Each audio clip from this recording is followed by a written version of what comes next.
Like if I sit back and say Dave Foda is the best looking man I've ever Whoops. seen. No.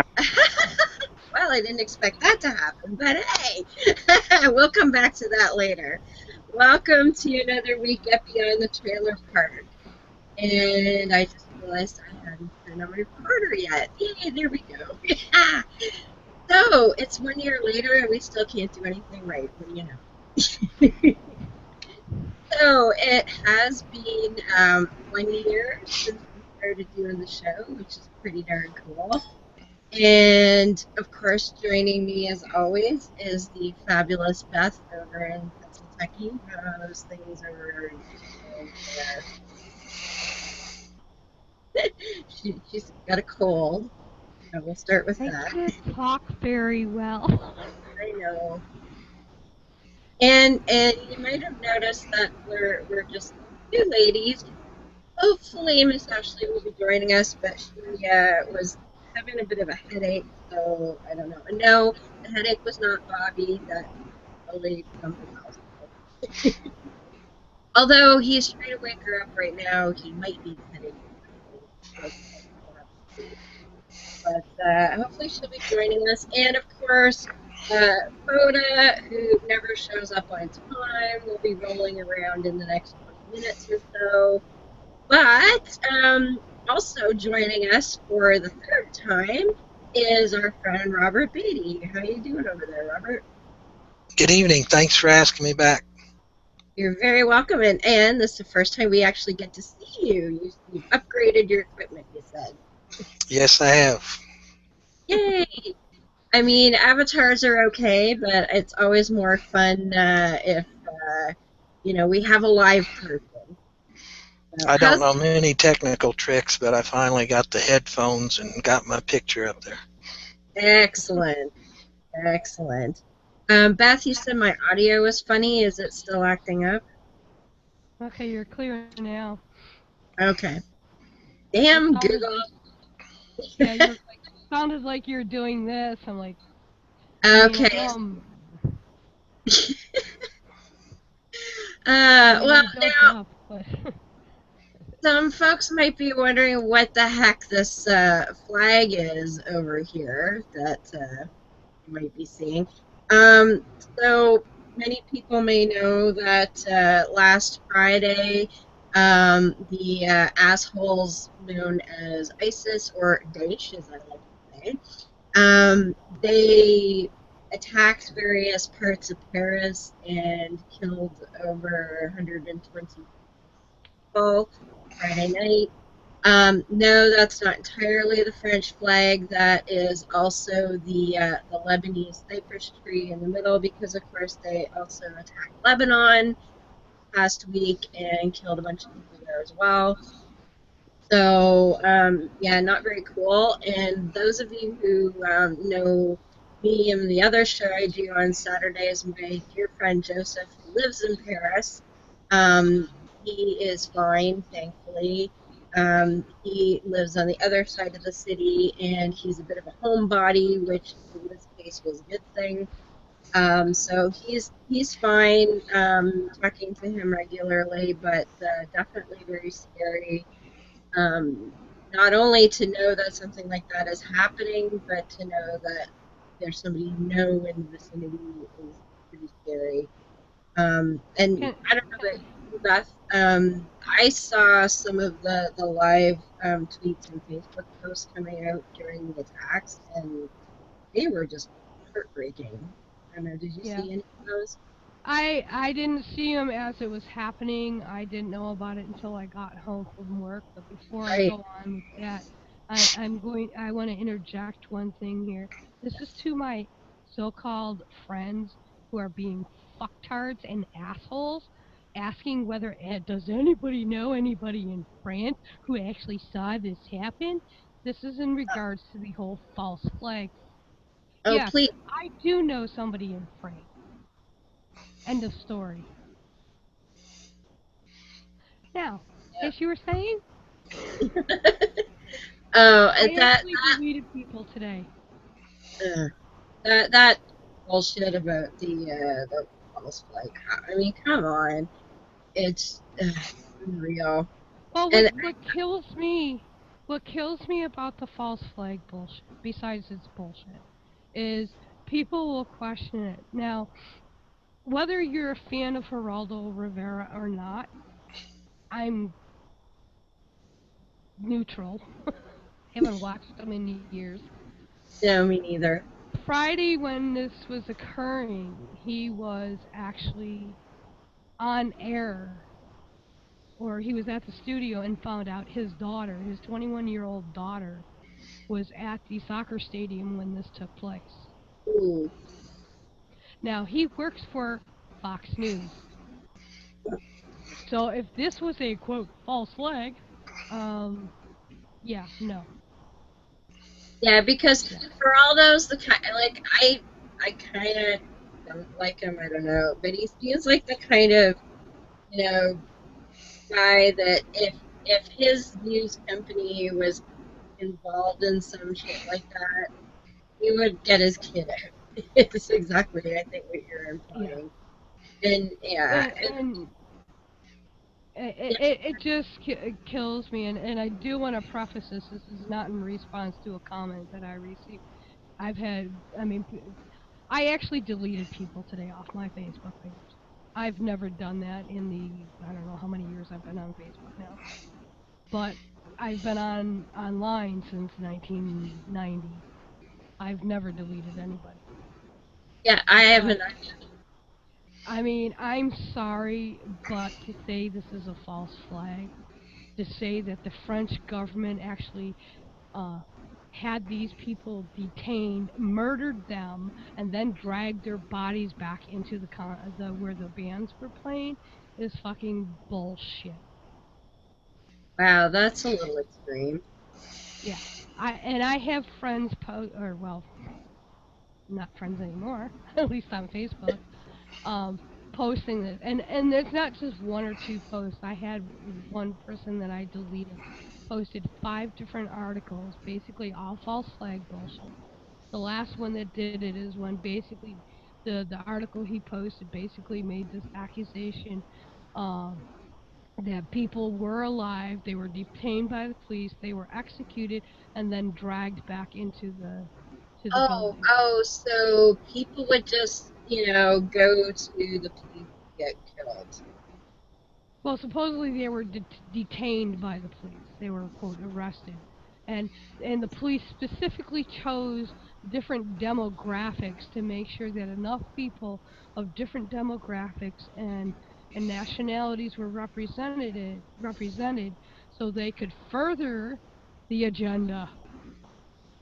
And you guys well enough, you know what agenda I am talking about. Well, My head, but yeah, it's crazy. But on a more positive note, the other day I tweeted a repost of an article that a friend of the show, Ollie Risby, posted. yes.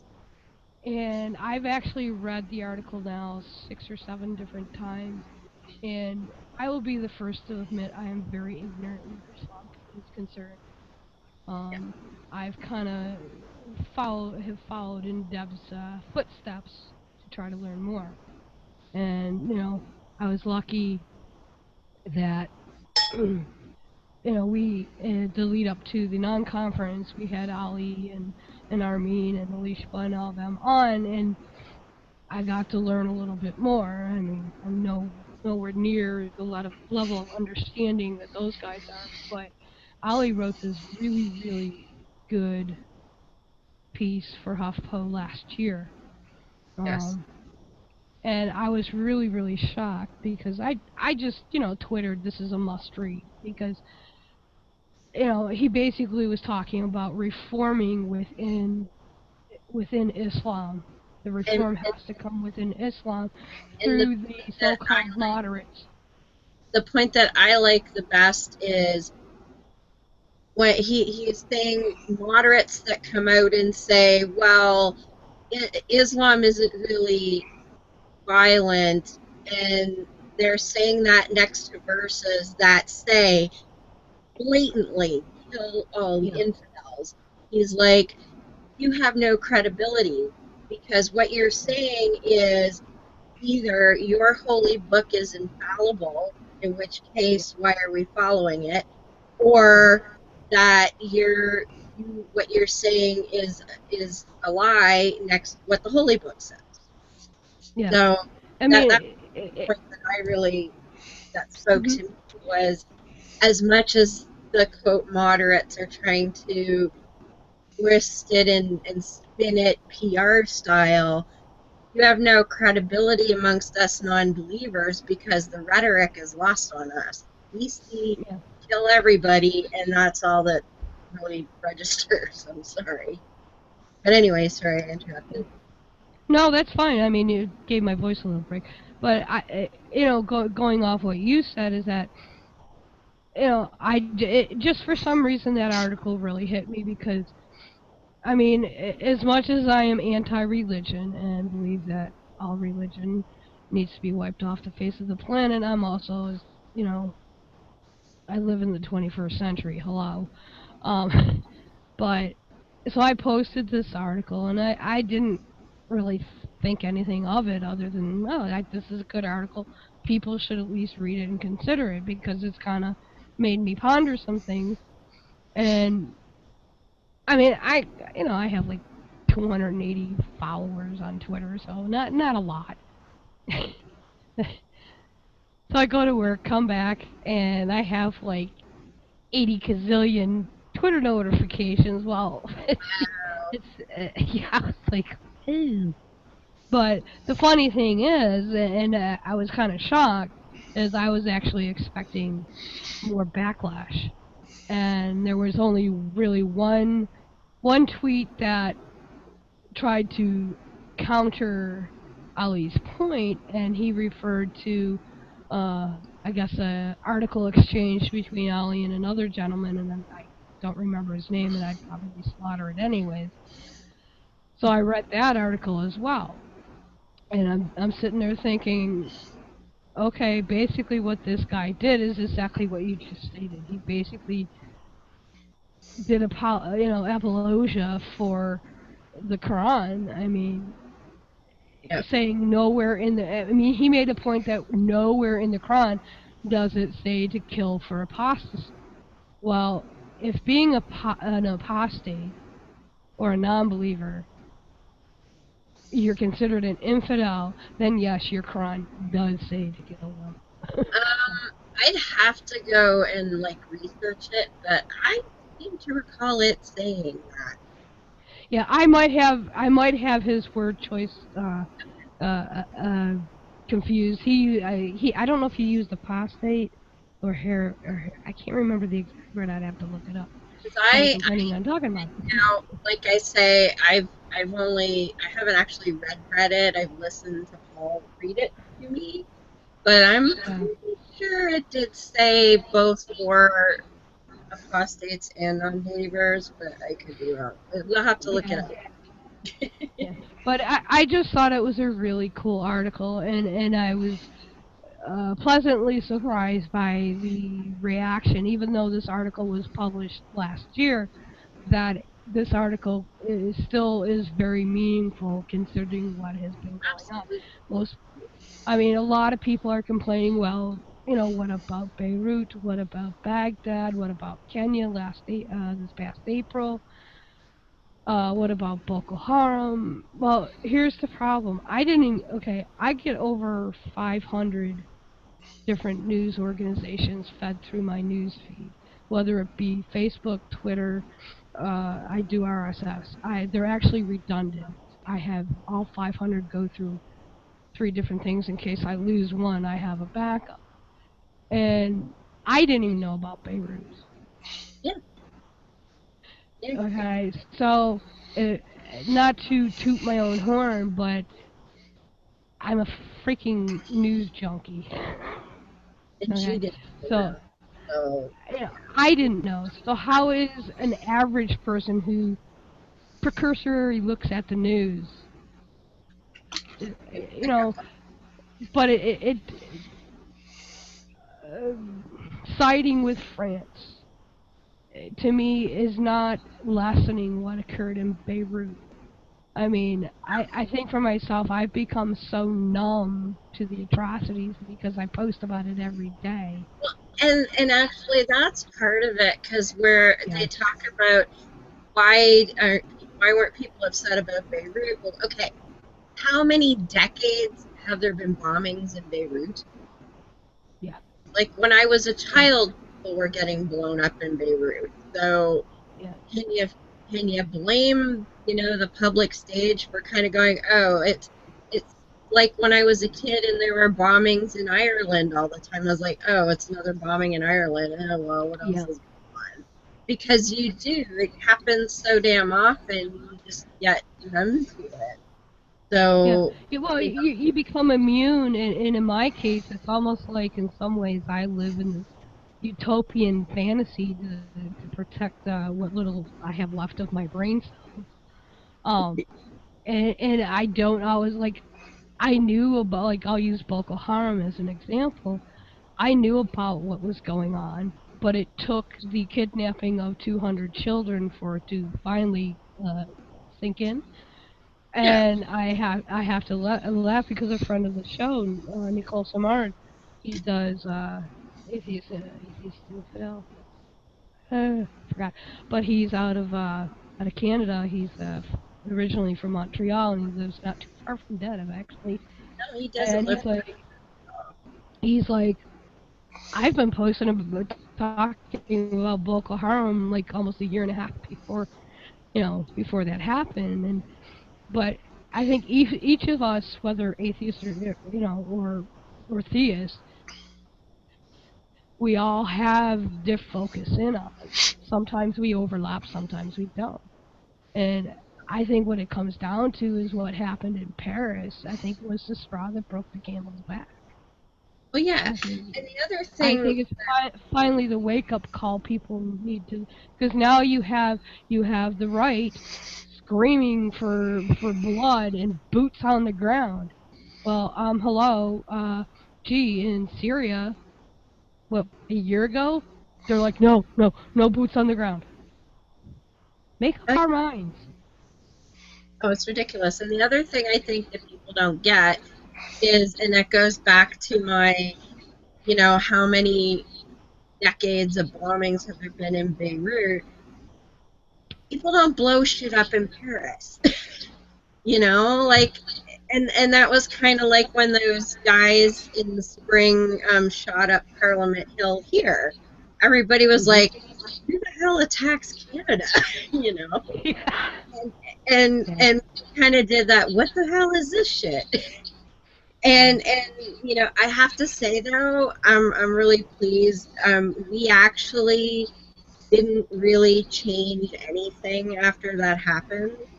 So kudos to even what was left of the Harper government, because that was the way to do it. Don't go ape and change everything, because like for instance, there was criticism.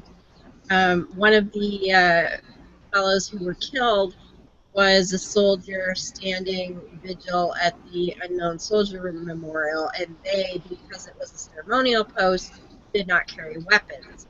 And some people came out and said, well, they should have guns, blah, blah, blah. And the actual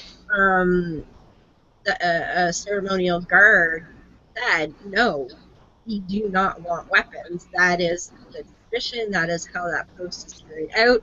And we are not going to sully that because of some asshole crazy in the Capitol. And, that really speaks a lot to me anyway. Out of that. Robert, please interject if you have anything. I know Deb and I are kind of going off on this. If you don't, that's fine. But You're doing all right, but I did notice shortly after the news started breaking about the Paris event that the false flag conspiracy was getting started. I had anticipated that, and it didn't take very long at all until I saw something, and now I'm seeing it over and over again as it develops, the conspiracy there. It always makes me wonder what these people think the end game is supposed to be. Like, What is supposed to be accomplished by all of this bullshit? I don't get that. Yeah, world domination. Okay, so how's that going for them? Yeah. That's what kills me about the false flag thing is it, like, I mean, no government in the world, including our own, is perfect. But I'm sorry, I have a really, really hard time believing any of our presidents, including the shrubs, would intentionally kill innocent civilians to advance some global agenda to take over the world. Yeah. I I mean, mean, if I don't. they really were, they're the kind of people that if they were really keen to actually try and take over the world, they would be like, creating arms factories everywhere and, conscripting the entire population to go and like bomb out the rest of the world. Like that's just how those people work. Well, I mean, a lot of people throw in my face when I make that comment as well, the Nazis or Pol Pot or Stalin, and it's Uh, just like, excuse me, they were psychopaths or yeah, sociopaths. number one, they were psychopaths. Number two, they had a firmly entrenched cult of personality before they could carry any of that shit off. And Yeah, so it's just, and you've seen, I've been arguing that lately. People are just, they yeah, don't get that. It's like, oh, atheists, they're evil. I'm like, oh, for pity's sake, like, actually learn the fucking history, people. Like, it, don't get me started. yeah. Anyway. There is a segue into the Hovind angle, in that some people would seem to argue that because there is a known conspiracy somewhere, this could be a conspiracy. Hovind's angle is because somebody that was innocent went to jail, consider me innocent. Yeah. It doesn't work. Not quite. Before we dive right into it, I just wanted to say hello to Katie. And yes, it's only 48 episodes because we were lazy some weeks and didn't do one. like when I went to the non-conference or when I went to ReasonCon and stuff. So that's why there's 48 episodes, but it's been a year. So, but thank you. Good to see you. Hi, Katie. Yeah, so Mr. Hovind is trying to convince everybody he's innocent, huh? So Well, even he will tell you, although he uses the application somewhere else, that if you tell a lie often enough, people will believe it. And he's telling his own lies quite often, including his legal theory about his innocence. And he's got people believing it, and he doesn't want to face anybody that has an informed alternative view, like me. Yeah. Well, and I'll tell you one thing. I wouldn't want to face you in regards to this either. It's too simple. And like Kent says about the people that he claims won't face him, like Dawkins and Nye and Degrassi, he says they won't face him because they know he's right. And so why won't he face me? Could it be he knows I'm right? oh, good play there. So he's been going on like all kinds of internet shows and such and radio that he can get on. And so what's his spin now? So he's been out since, what was it? July 8th. July. It was July. So he's been out since July. And so what's his rhetoric been since he's been all over the place, basically? Well, it's really kind of interesting in that when his wife got out, they wouldn't let her go to work for Eric, and Kent's business had been shut down. She had to get a job in a coffee shop. For some reason that hadn't been explained to my satisfaction, Kent has been allowed to start up his public speaking business again. So he's now traveling the country performing, and he's got his YouTube channel up and running, and he produces videos almost every day. And I think that's part of the marketing scheme, is to keep his face and activities before his public, which sends in money and helps him schedule events where he can collect money. And in almost every public performance he gives, he talks about his legal problems, and he claims he is going to work on that till he gets his way or he dies, and he's going to be trying to get his 2006 convictions overturned and get millions of dollars in damages. And so in that context, he's given me a little job security. As long as he's going around promoting that, I have an alternative view to present and a challenge to him. If he'd just come out and talk to me, we can work on the logistics and get together and try to resolve and come to an agreement on what currently is a substantial difference of opinion about the quality of his legal position.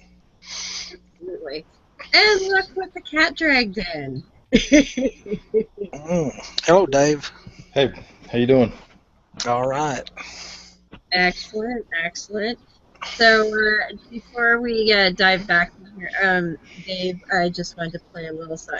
Ashley has a headache, and I don't know that she's going to move it, but we'll play this for you just in case. Like if I sit back and say Dave Foda is the best looking man I've ever seen. Damn, I just feel like a piece of meat. So yeah, we'll come back to that later, but that's your entrance for today. So Robert, Kent's thing, and I've heard him say it before, is he got thrown in jail for taking his own money out of the bank, and so that kind of sums up his position, I think, doesn't it? That's his lead-in to his false claim about the nature of the law on structuring for which he was convicted. He's very clever in the way he does that, in my opinion, in that he never really gets to the law. He always paraphrases it. He doesn't even paraphrase it. He gives his false theory about what the law is, and he has stood on that despite being told over and over again he's wrong.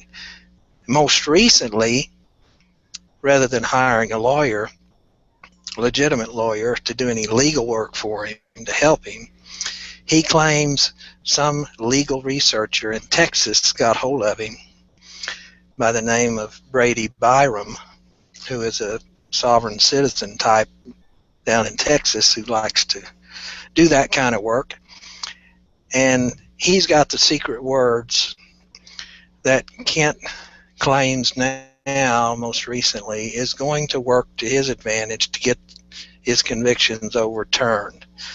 And like so many of Kent's shenanigans these days, he's very secretive.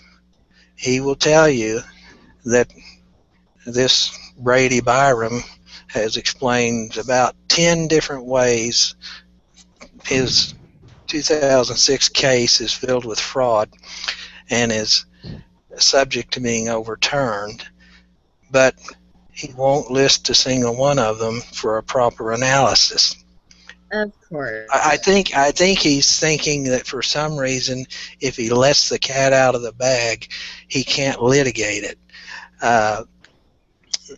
and that it would hurt his fundraising perhaps more than anything else for people to see the nonsense he's proposing. He's going to take into court somewhere, either federal court or his common law sovereign citizen court, and get a judgment overturning his conviction and an award of millions of dollars in damages. I'm still waiting for him to come out and do a legitimate discussion of what I claim are his lies about the law itself and how it applies to his case.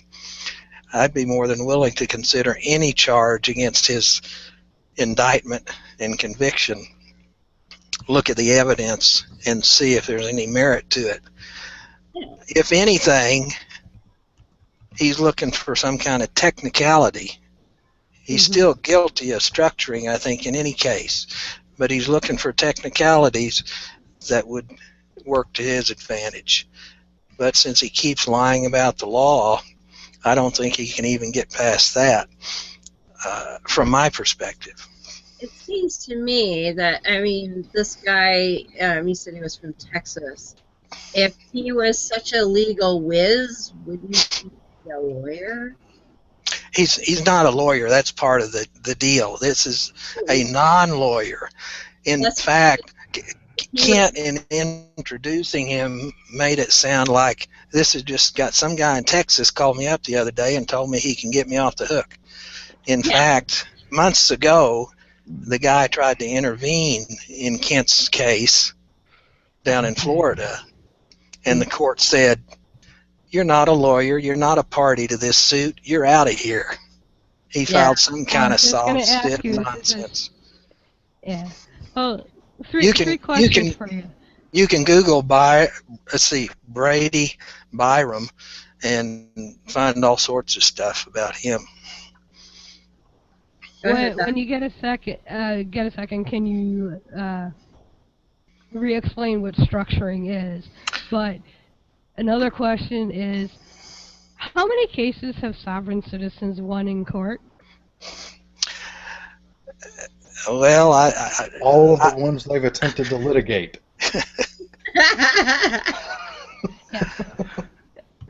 None.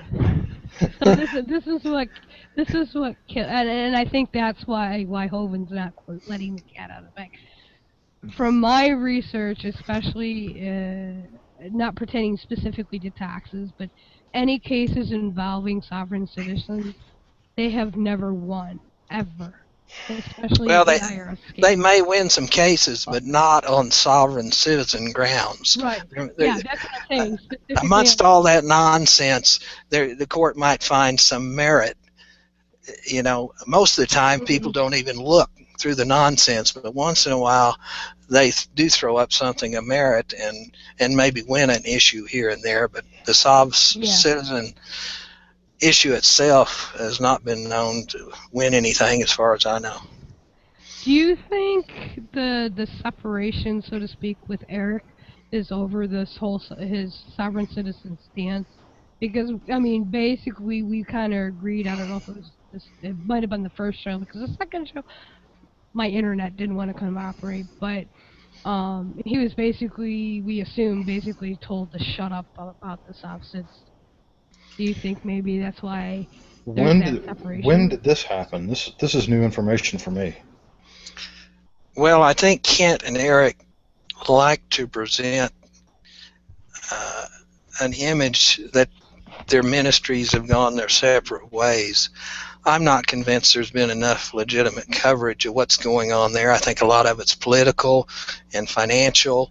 I think Eric and Kent may be closer politically and citizen-wise than we might think, although Eric is trying to present an air of legitimacy, reluctantly perhaps, but he knows that it's a losing proposition for him, kind of like Ernie Land, Kent's friend.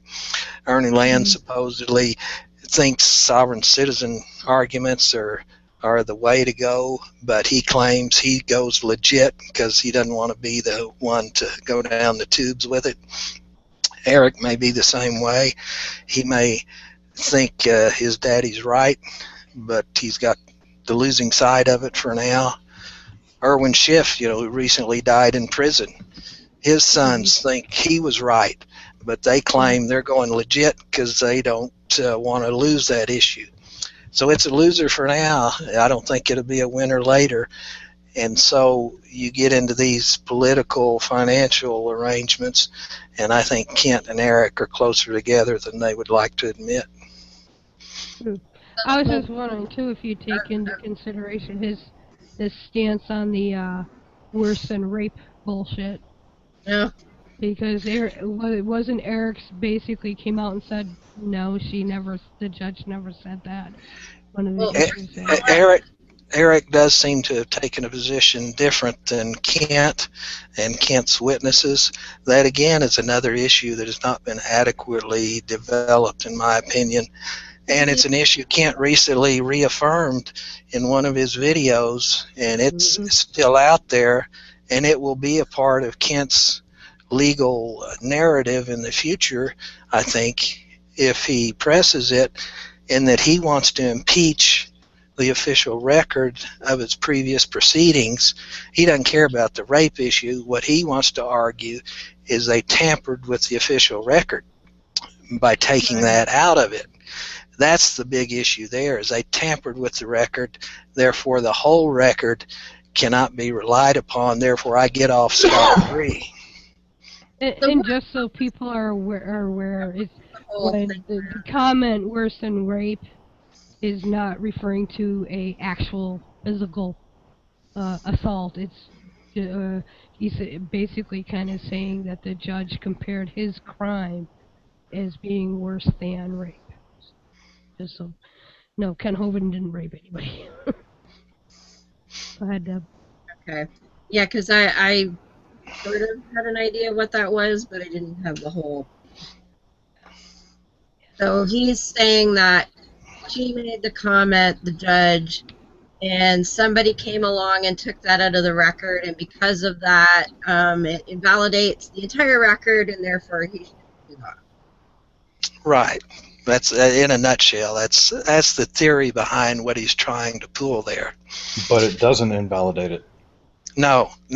There's a long history. If you're into the legal side of it, you can find all sorts of material about the quality of transcribing and the transcriptions of legal proceedings. Errors happen all the time. And if anything, leaving out, if that statement was made and left out, it wouldn't affect the result. But Kent and his people have this idea that if they tampered with it, the whole record should be thrown out and my conviction overturned. That would not be the result, even if they did tamper with it and left that statement out. Oh yeah. Well, wasn't that also during his it was one of his appeals? No, it was during the sentencing that supposedly was made. He'd already been convicted, and they called him back for sentencing, and the judge sentenced him, and that's when she supposedly made that comment. It wouldn't have had any effect on the trial or the conviction. Well, yeah, that seems kind of silly. Very, very much grasping at straws. Well, here's another thing. Even I think Beth's fading in and out. Even if the transcript had to be thrown out for some reason, the transcript is only the record of what took place. It's not the authority of the evidence that was presented. So there would be, even if you did have to throw out the entire transcript of the trial, that wouldn't overturn his conviction. No. Because he was convicted on the evidence. He wasn't convicted because of a transcript. Exactly. Like, it just seems like such a stupid angle. But if you think of it from the mindset of the sovereign citizen conspiracy nut, it's sort of, well, if they can lie about one thing, they will lie about everything. And so from that sort of warped perspective, I suppose it kind of makes sense. But you have to think that way first, I think, for it to get there. Would you like me to go back to one of Beth's other questions to clarify? She asked about the law, yes. And it probably helps to review that every time the issue comes up, because it's the cornerstone of my charge against Kent for lying about the law and how it applies to him. Absolutely. From Kent's perspective, over and over and over again, as Beth noted, they lay it out as being taking your own money out of your own account. And as part of that, they talk about 30 years ago or whenever the law was originally passed that it was for drug dealers, which also is a false statement. It was for drug dealers and all kinds of people that use our financial institutions for criminal behavior. And so I just happen to have what I consider the relevant law and regulations in front of me. Let me go through it very simply because I think it's real simple. And you can link to it's on the internet. You can look it up. There shouldn't be any reason why, where that issue is being discussed, people can't quote the law or go to the link and read the law, and yet Kent never does it. In a recent video, he did make reference to telling people to look at the law, but then he never actually quoted the law. And so I'm all for people going to the law and looking at it and finding out, in my opinion, it's not what Kent says. Kent's been told over and over. What he is saying is not what the law is, and yet he keeps saying it for no good reason, but for a lot of bad reasons. So let's look at the law and the applicable regulation. Won't take very long. In U.S. Code section, 31 U.S. Code section 5324 is titled Structuring Transactions to Evade Reporting Requirements Prohibited. No person shall, for the purpose of evading the reporting requirements, structure or assist in structuring, or attempt to structure or assist in structuring any transaction with one or more domestic financial institutions. That's the law. You have to go, well, let me mention the criminal penalty, which is important also. There's two parts. The first part is whoever violates this section shall be fined in accordance with Title 18, United States Code, imprisoned for not more than 5 years. Right. What you need to be aware of there is that that's without regard to any other criminal conduct. Drug dealer or not, you can go away for 5 years at most simply for structuring without regard to any other criminal behavior. So at a certain threshold, you're supposed to report. Yeah, we'll get to that in a minute. Okay. That's in the regulations. Okay. Now here's where the criminal activity comes in. There's an enhanced penalty for aggravated cases, and it says, and this is the law part, whoever violates this section while violating another law of the United States or as part of a pattern of any illegal activity involving more than $100,000 in a 12-month period shall be fined twice the amount provided at blah, blah, blah, and imprisoned for not more than 10 years, or both.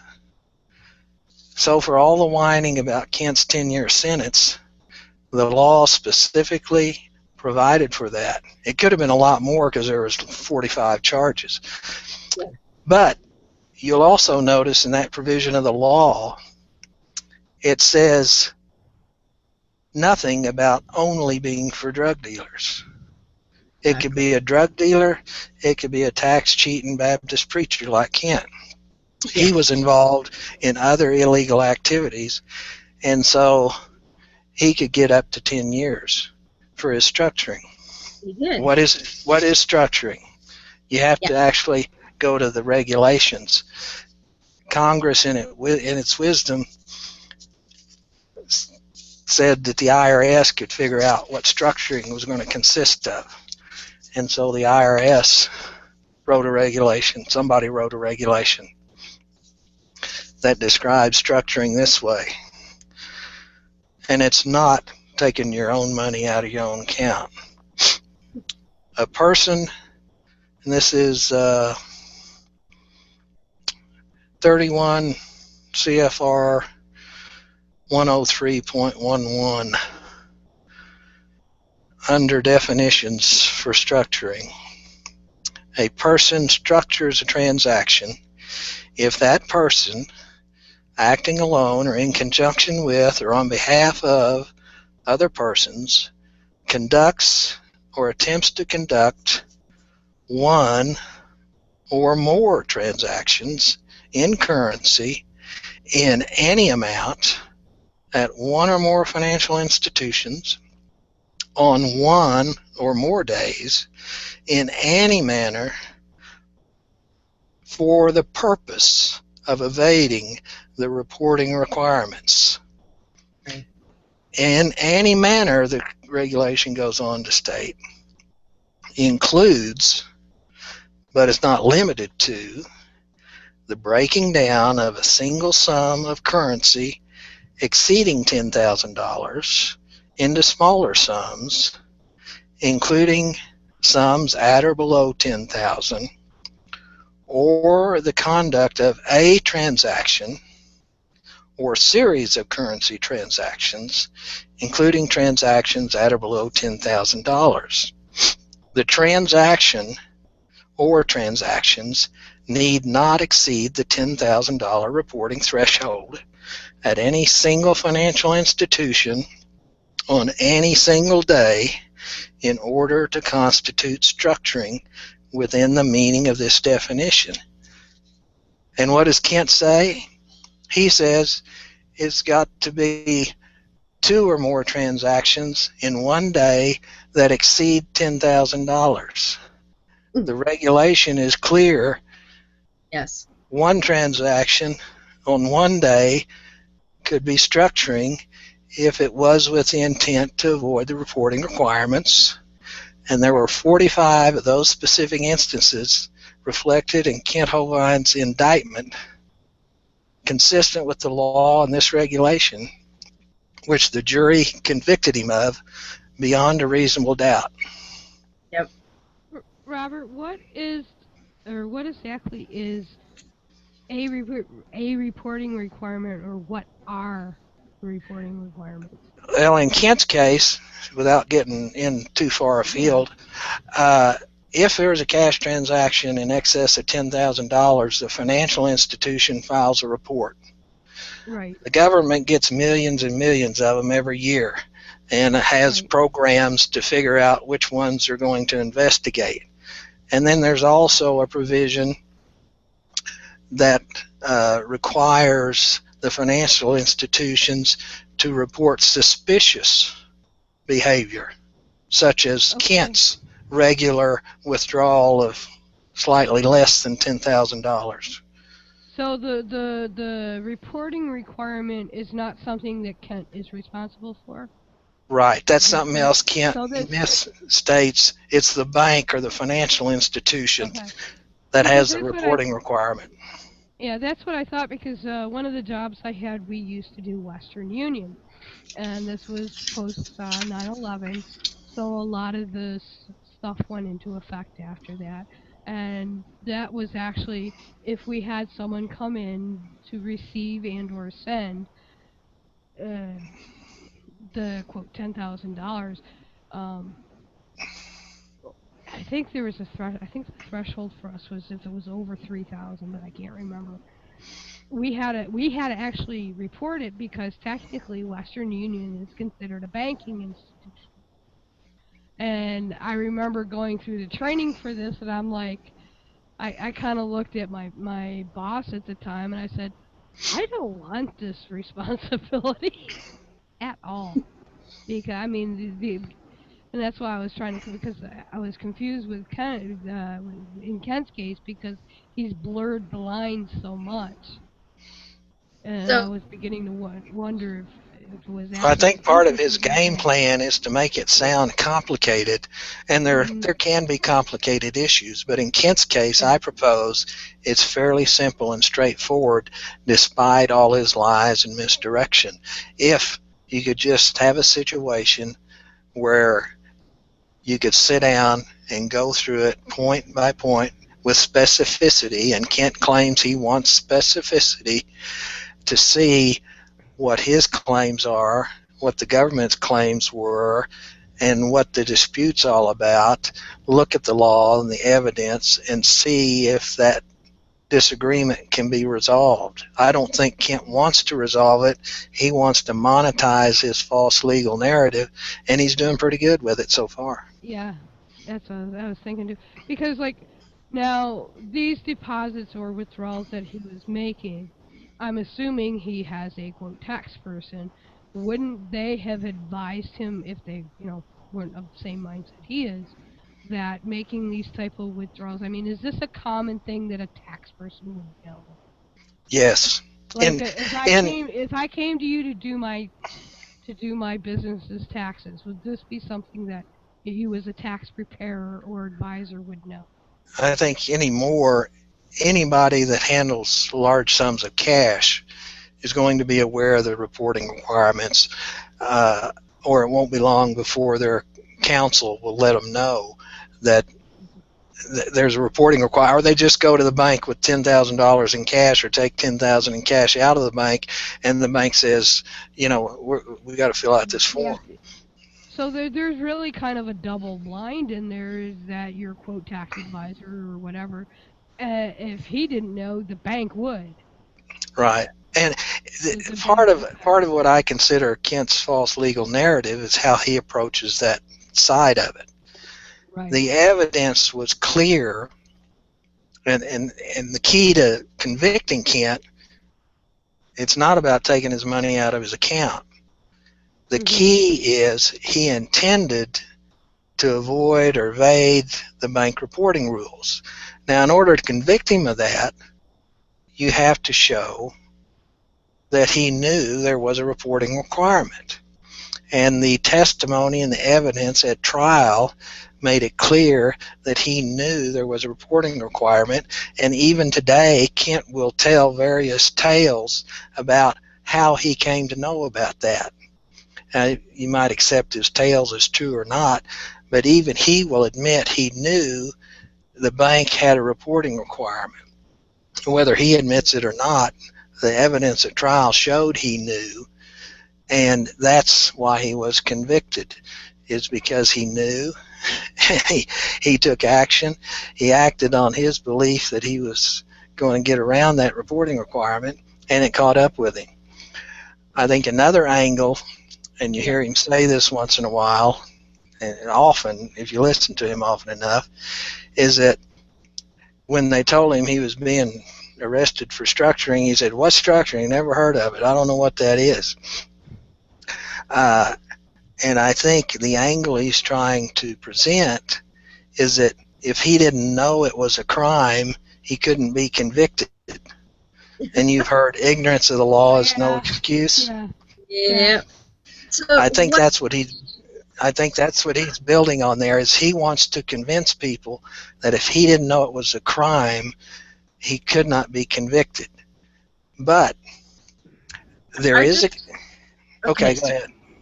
I was just going to say, what benefit was there for him to avoid the reporting requirements in the first place?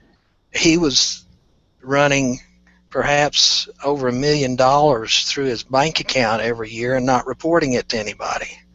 Oh, so to keep the feds from finding out about how much money he's running through the bank, he wouldn't want the bank filing reports. So part of the criminal activity involved is his personal income tax evasion. Of course. Plus he had the employment tax and other issues. Right. There is an old case that a man who was structuring, admittedly, there wasn't any question he was structuring, he was convicted. He took his case all the way to the Supreme Court, And the Supreme Court overturned his conviction because he didn't know that structuring was against the law. And I think that's the issue Kent is trying to bring forward to his case. The problem with that is that as the law was originally written, that was an out, and as soon as the Supreme Court made its ruling, Congress and the President wasted no time closing that loophole. I should think so. To where When today, and in Kent's case, that is not an excuse or a way to avoid conviction. Right. All you have to do is know the bank's got a rule, a reporting requirement, and if you evade it, you're guilty of structuring. Whether you know it's a crime or not, you knew you were evading the bank reporting rules. When did that case take place? Do you remember? I think it was back in the 90s. The name of it, I think, is Lantz, L-A-N-T-Z. And you'll hear once in a while, maybe not so much lately, but in months gone by, you'll see references made to that. Or Right, I was just wondering because, I mean, would it? No, would wait a it minute. even- Let me back up a little bit. I think it was Ratzlaff was the Supreme Court case. Ratzlaff. I don't remember the spelling of it. The Lantz case was another case that there was a more recent change we'll talk about in a little bit if we get to it. The Lantz case, Kent may also try to tag along with, but the Supreme Court case where they went back and changed the law was Ratzlaff back in the 90s, I think it was. Now, even though, how do I want to phrase this? Okay, because they changed the law after this case, could it even be considered precedence for Hovind, or doesn't the No. law change? Yeah, that's what I was going to say. No. Had they not changed the law, yeah, and Kent showed that he didn't know it was a crime, which is facts and circumstances, then he might have been acquitted. But in Kent's case, the law had been changed, so the law applicable to Kent's case did not require that he know it was a crime.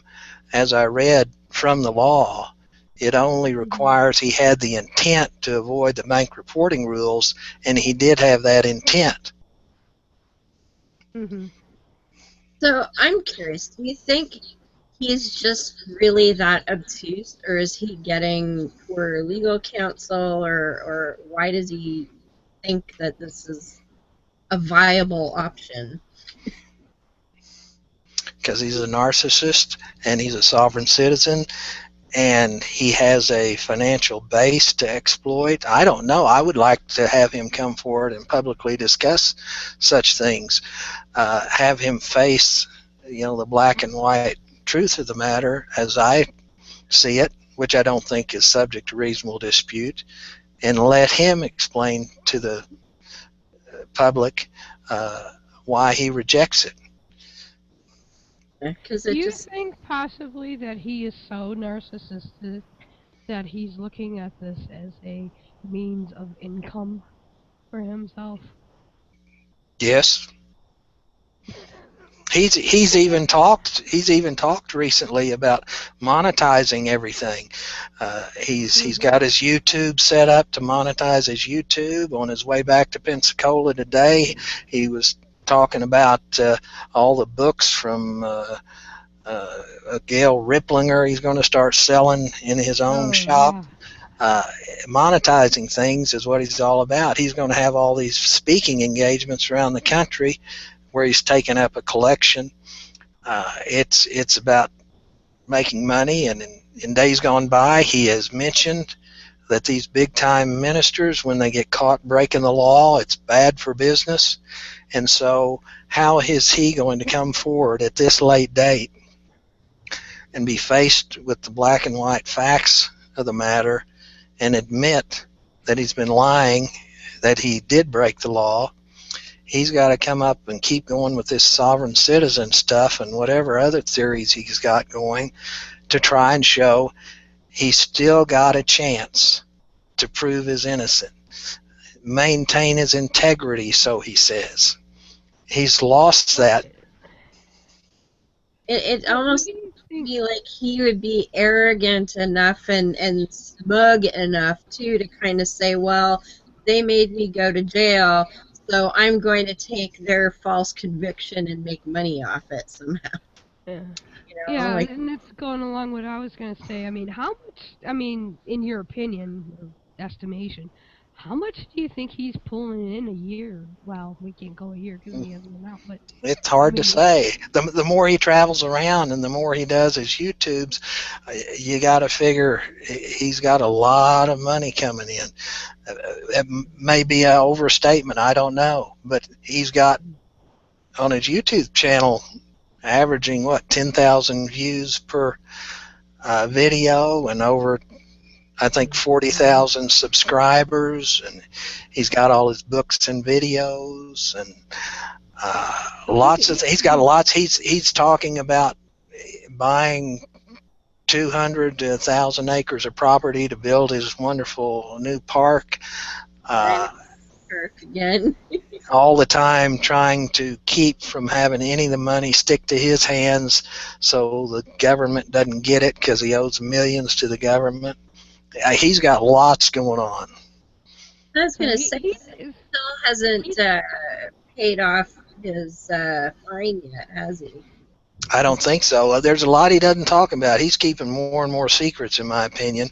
He was supposed to start making $500 monthly payments as part of his conditions of probation, and that was before the court determined his personal income tax liabilities, which he owes millions there.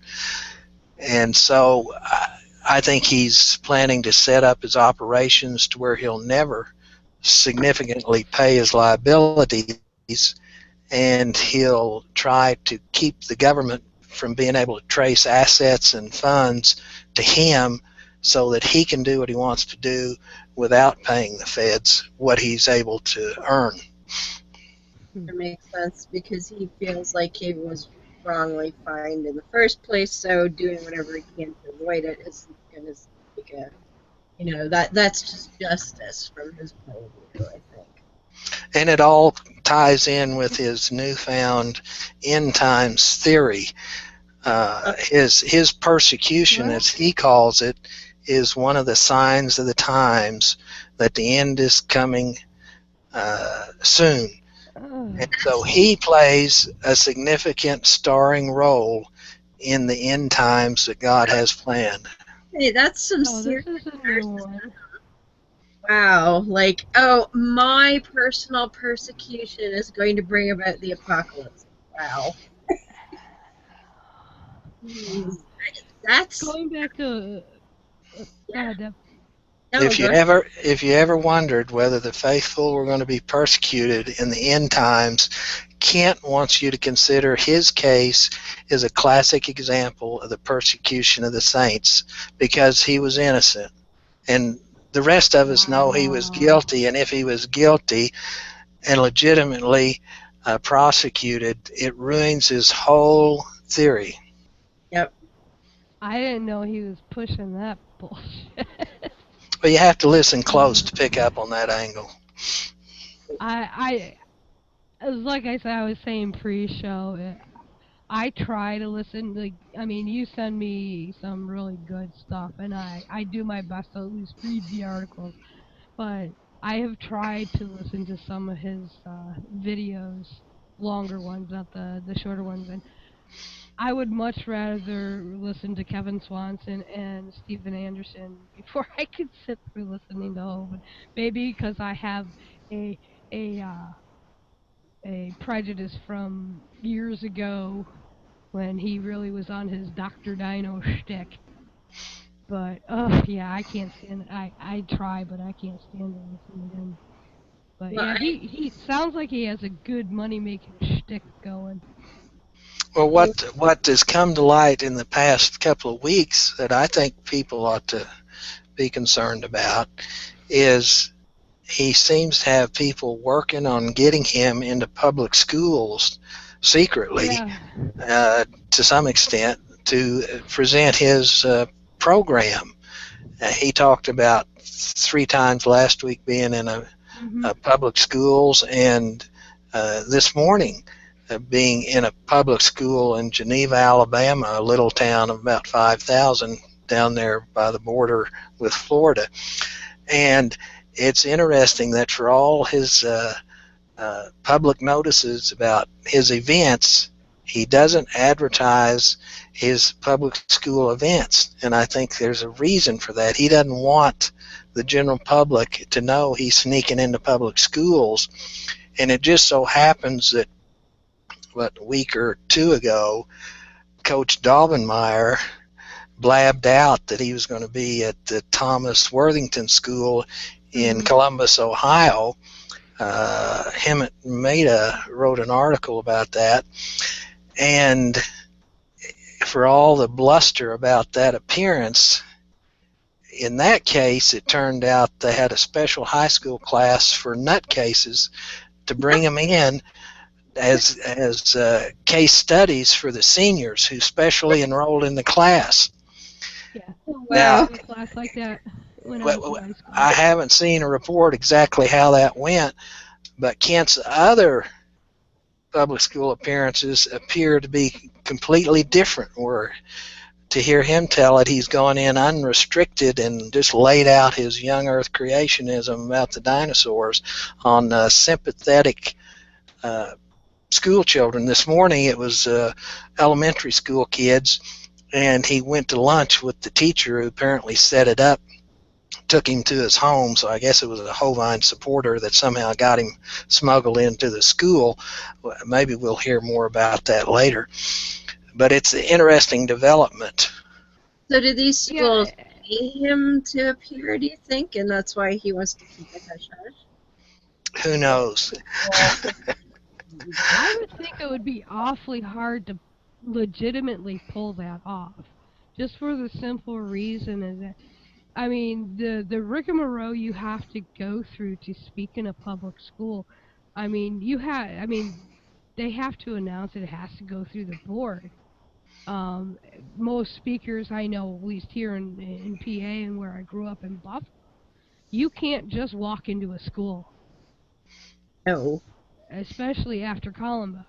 You actually have to be vetted before you're even allowed on the school property. Well, it seems... It don't matter if you're fucking Kent Hovind. Yeah. Even if you were God, you could not walk into a school unvetted. So I don't know how... I think Kent... Kent... have to be really doing this Candlestein. I think Kent...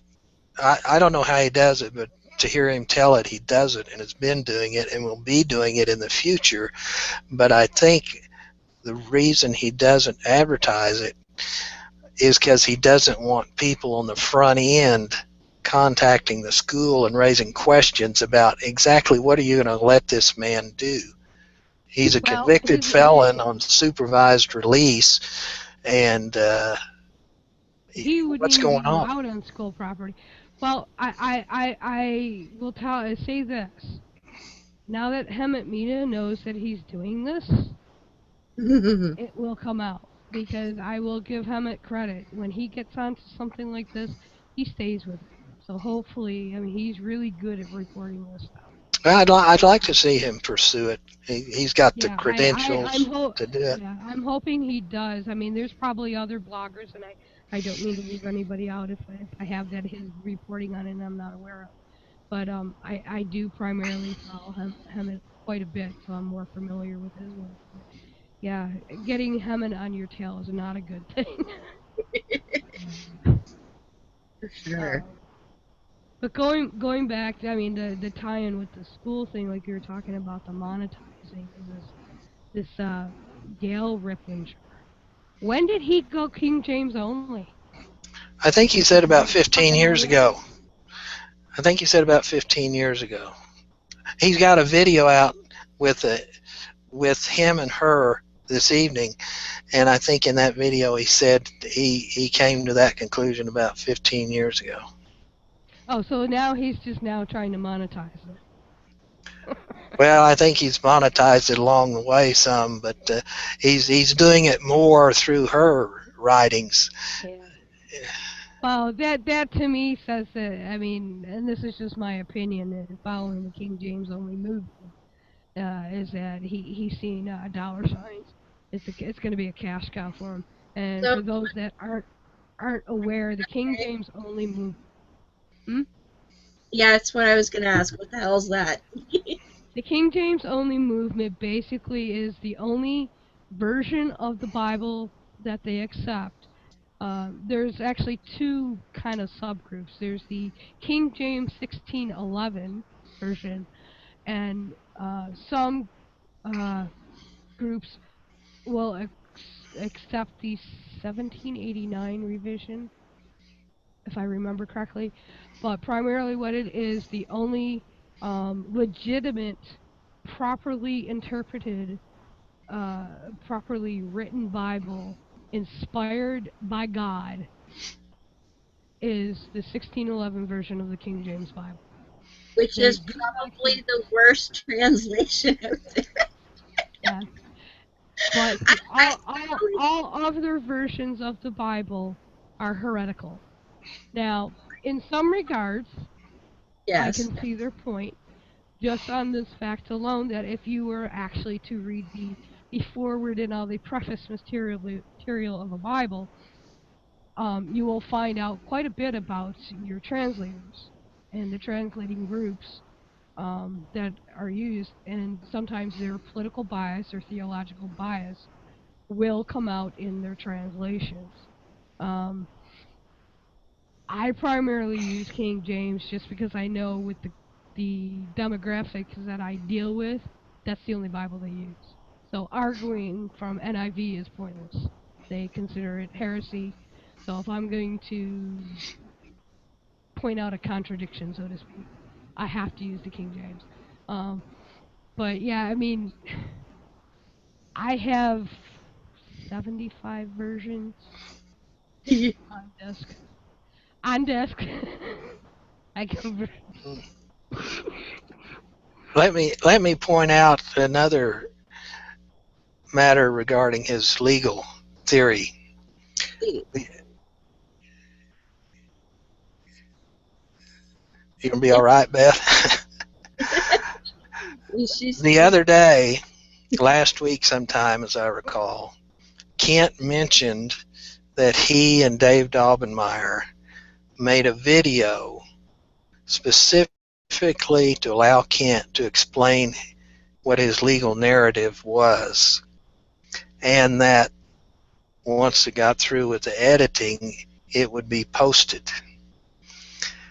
I haven't seen it posted anywhere, and I suspect that may be another one of Kent's well-kept secrets.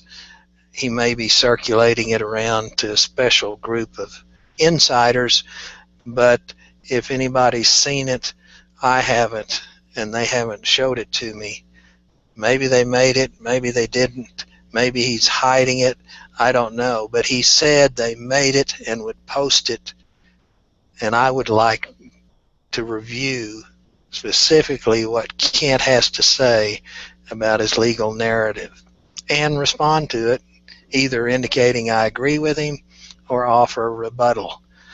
If he's not going to come out to me in person, offer it in my own terms and manner. I hope it's better written than his PhD thesis. Oh, the PhD man. For your sake, if you ever read it, yeah. We a bunch of us one night, we downloaded it together and just kind of flipped through it, and I was just like, are you kidding me? I wrote better stuff. Have you ever read it, Robert? I've seen it and looked at it. It's been a long time. My 5-year-old niece could write better than that. What's the first line? Hello, I'm Kent Hovind, or something like that. Yeah, something like that. It's horrible. I just hope for your sake, when this document is written better than that, for your sake, because If some of his other secrets is about the 3 PhDs he got while he was in prison. He mentions those, but he doesn't tell you any details about what school they're from. He does admit they're all from non-accredited institutions, but he doesn't name them or give any other details. And I guess his book about the prison system was supposed to be his dissertation that got him one of the doctorates. But who knows? It just, I just remember reading it, going, like, wow, I was writing better than this in 7th grade. It just hurt me. And We've run Dave off. Dave, yeah, he had to drop off. He's hoping he might make it back, but he's not sure yet. So he does send his apologies. Don't worry, it wasn't you, Robert. Okay. Yeah, he had to drop out, unfortunately. One of those days, man. I don't know, I'm starting to think maybe you're bad luck, Robert. Oh, it's not as bad as last time, though, so there is that. Yeah. I thought it was going to start when I lost mine. And I did make friends with Pluto Dog last time, so that was all right. Good. Yeah. One of my regulars. Yeah, he friended me later on, so he pops up on my wall occasionally, so that's all right. You know, shit happens and we deal with it the best we can here. And it's not like the night that, like, we actually couldn't have our guest at all, so, you know, it's way better than that. So we'll forgive Foda this time. You know, we'll have to have him back when he can stay for longer and get the hell out of him. But, yeah. So, yeah, Beth, you were talking earlier about Kent is also possibly involved in flogging some sort of wound cure, something or other. Yeah, his one of his first videos when he got out of prison, I think if I remember correctly. I've been out of prison 68 days, yada yada yada. And boost your volume a bit by any chance. Okay.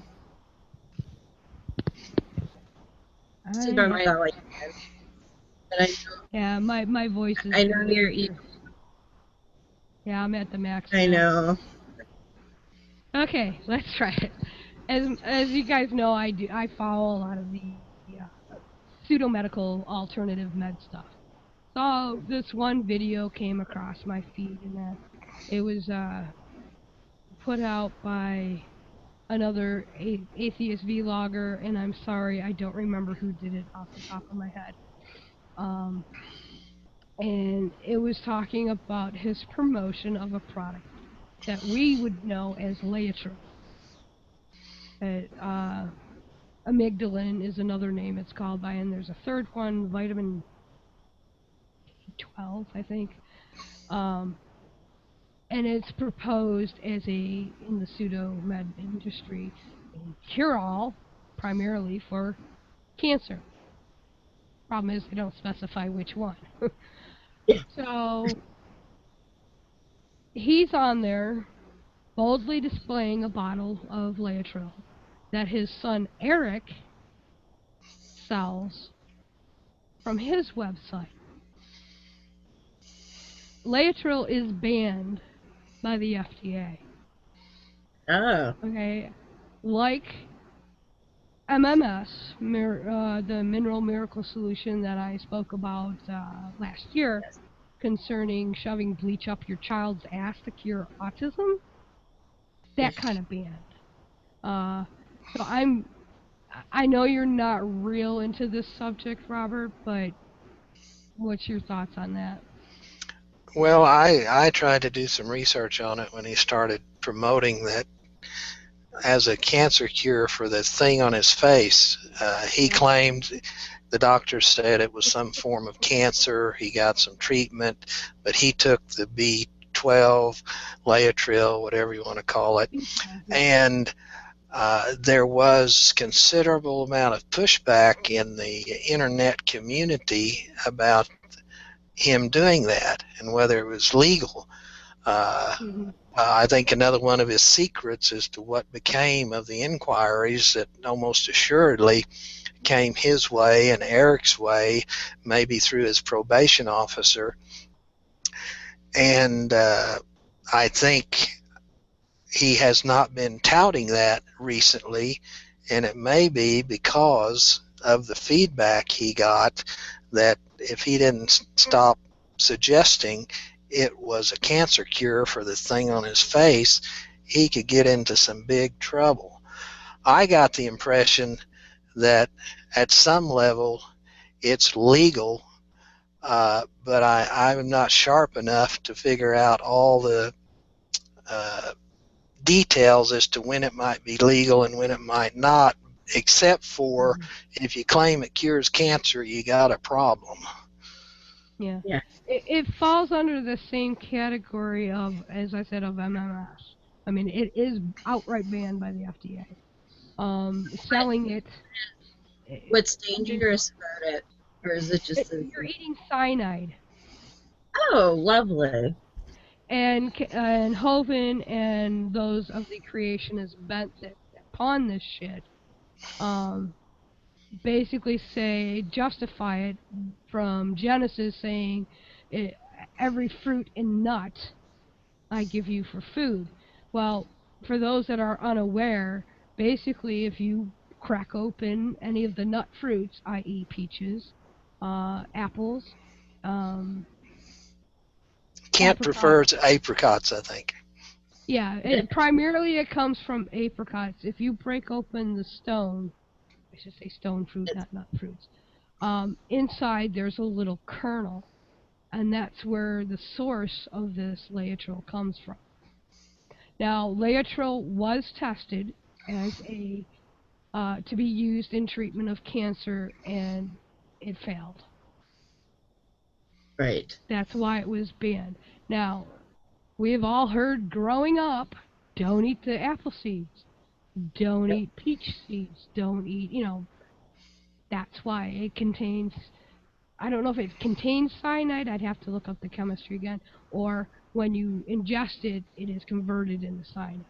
Now, granted, you would have to eat an awful lot of apricot seeds to that's still... induce cyanide poisoning. A, it's not going to cure your cancer, and B, that can't be good for you anyway. And if I remember my chemistry correctly, cyanide is not eliminated by the body, or not eliminated fast enough. So no, that's the one that gives the lines on your fingernails and the almond scent in the body, I believe. Although, if you keel over from cyanide poisoning, I guess technically your cancer is cured. And that was, it's funny you say that, because that was actually a comment on one of the articles that I had read, or one of the videos or something. And it baffles me, because he's using the Bible to justify this. And just recently there was a case in Washington State concerning MMS, where this guy was selling it over the internet as, not specifically for autism, but and people do use it to purify their water. I'm not saying there's not legitimate uses for MMS, but as far as I understand, and this was something I was starting to look into before I started having some issues with my concentration, is that, there is no legitimate use for Laetrile, as far as I am aware. Now, there might be, and I just haven't found it yet, but so my problem is I don't understand how Eric can even sell the stuff, and why they have not gone after him for it. Yeah, well, if it's been banned, then what are they selling it as? Yeah. Well, one of the alternative names, which Robert mentioned, was vitamin B12. I think that's correct. But yeah, it goes by Laetrile or amygdalin. I hope that's not vitamin B12, because I take vitamin B12. Oh no, B12, that's not right. It's one of I can't remember which one. I have to look it up. Okay. Yeah, B12's not right.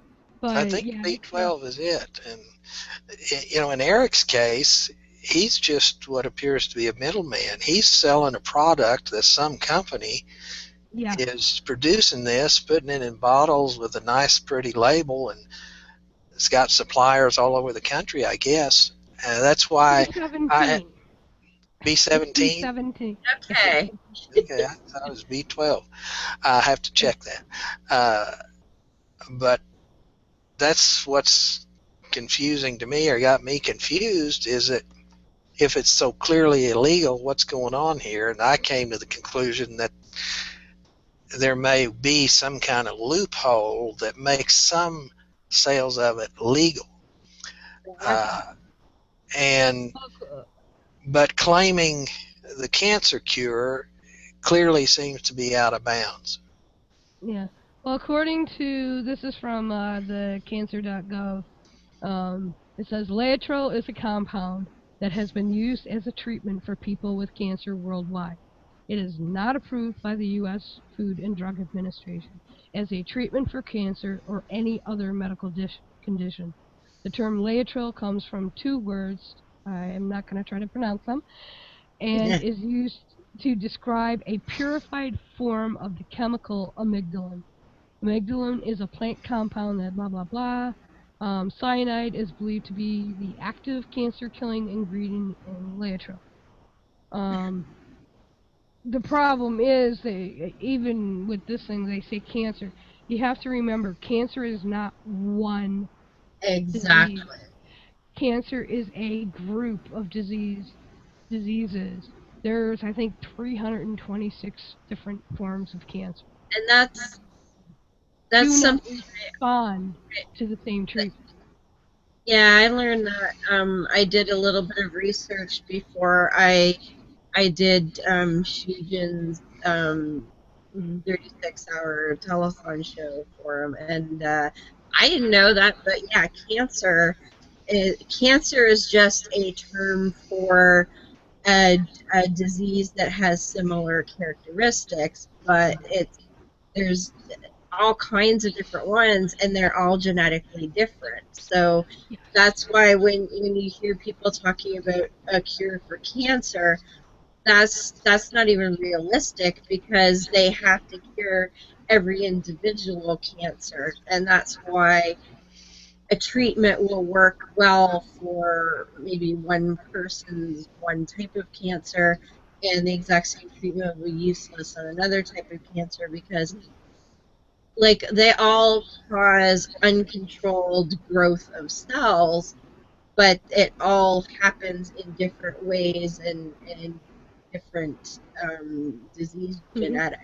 So it's tenuous to say there is a cure for cancer.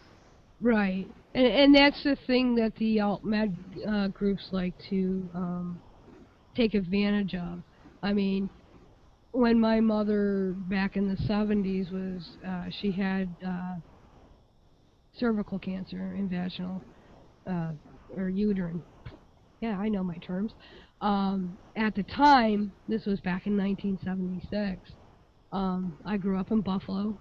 I was graced by the fact that Roswell Park Cancer Institute is in Buffalo. It's about 15 minutes from where incidentally, that's who Shujin does fundraising for. And when she was diagnosed, it was stage 3, which is basically a step below being, I won't say untreatable, but where the prognosis is not very good. So at the time, my mom underwent a radical, at the time, experimental treatment, where not only did they do radiation therapy, but they also did chemotherapy. But her chemo is, they actually injected capsules of the chemo drug into her abdomen. And, she, I won't say cured, but my mom went into remission. Now, she ended up having cancer 5 times, well, 6. Stomach cancer killed her. So, yeah, I mean, this is why anything with cancer kind of bothers me, because I know what my mom went through. And you know, I lost my best friend 2 years ago. I lost another friend a year and a half ago to brain cancer. So yeah, it's.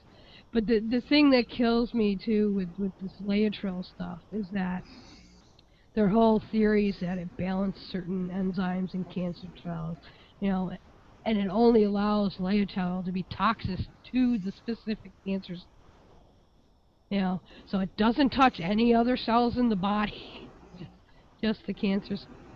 Well, that whole thing is you can dump a shitload of water on a petri dish of cancer cells, and it's going to kill the cancer cells.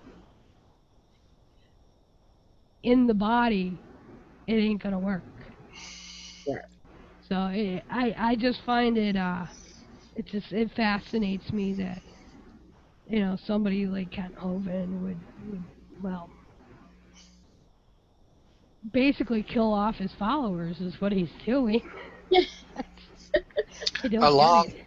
Along those lines, it reminds me that one of the themes promoted by Kent Hovind and his supporters, particularly Rudy Davis when he was chumming with Rudy Davis, is to call on God to bring judgment on the adversaries.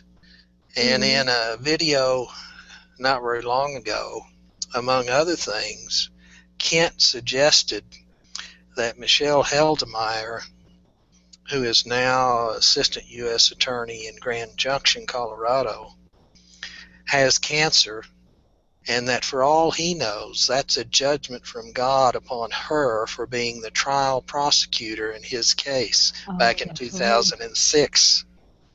Yeah. Unbelievable. I mean, does the man have any idea how frequently people get cancer? Like, wow. But then that Rudy guy is kind of nuts. I've seen some of his videos, and he's pretty loopy.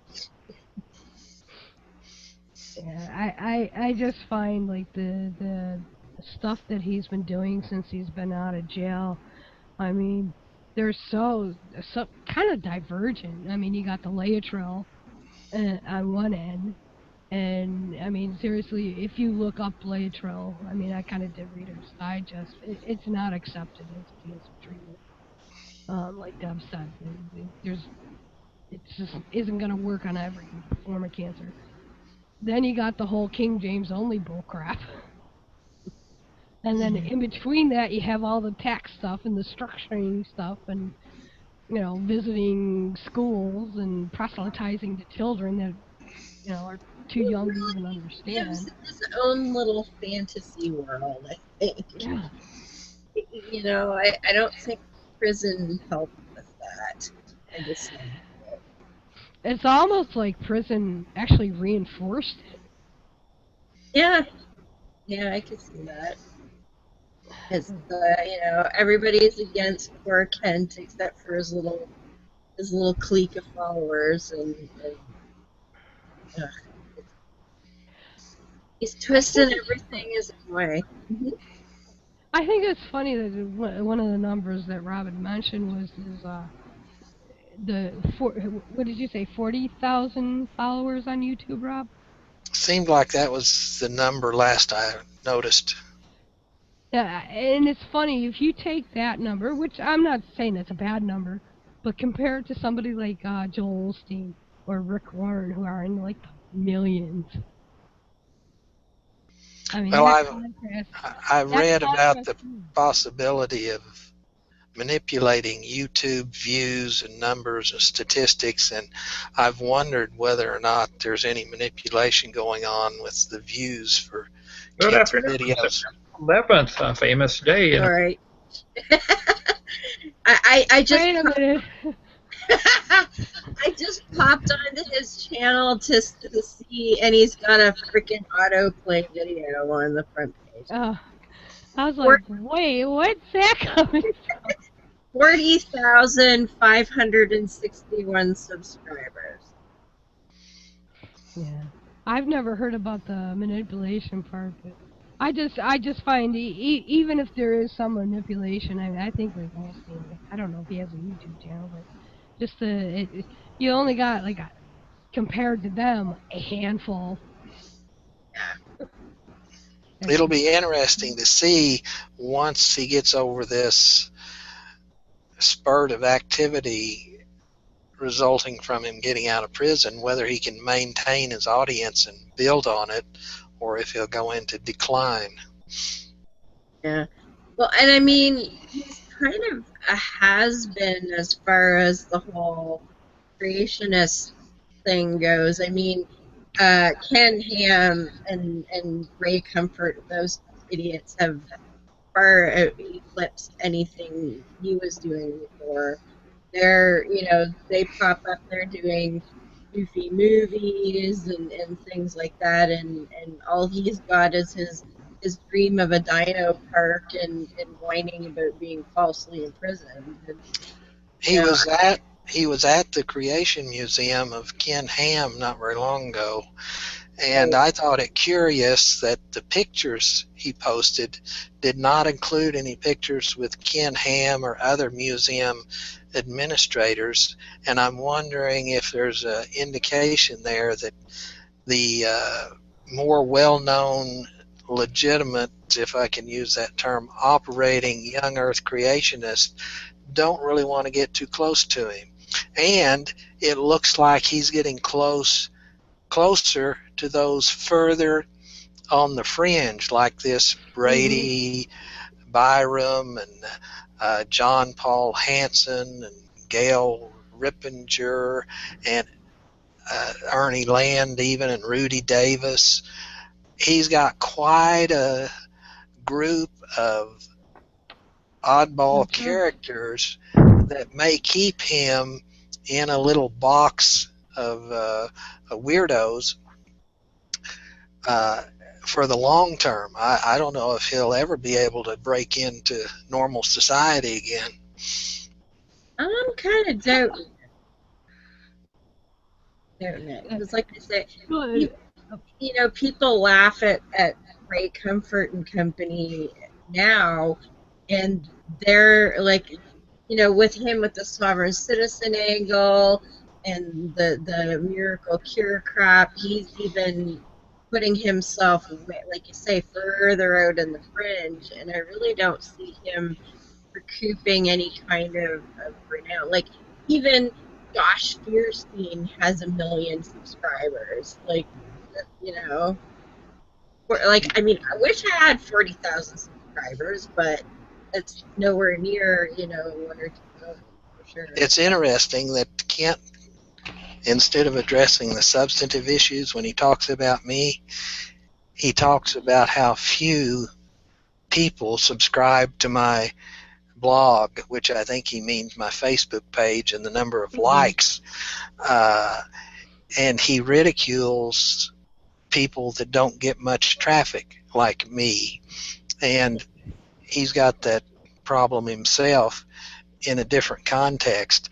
But he uses that as an excuse not to deal with substantive or legitimate criticism. He wants a big audience, and I think we could get him a big audience if he would face me. We'd find somebody that would get him 1 million viewers to watch him perform and deal with my rebuttal. Yeah. Well, I don't know. It doesn't look to me like he's doing anything that's going to get him any renown anytime soon. I'm just looking at some of the titles up here. He's Dr. Kent Hovind and Bob Bajeski on Kent Hovind's Injustices, and talking about cosmic evolution, Eve, and angels. Petrified fossils, and mystery monster Lucy. Atheism, evolution stuff, I don't know.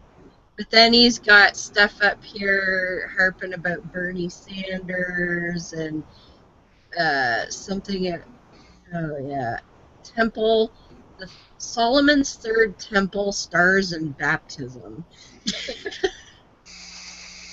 I don't know, and I also laugh because the picture that he has on the top is looks like it's at least 20 years old.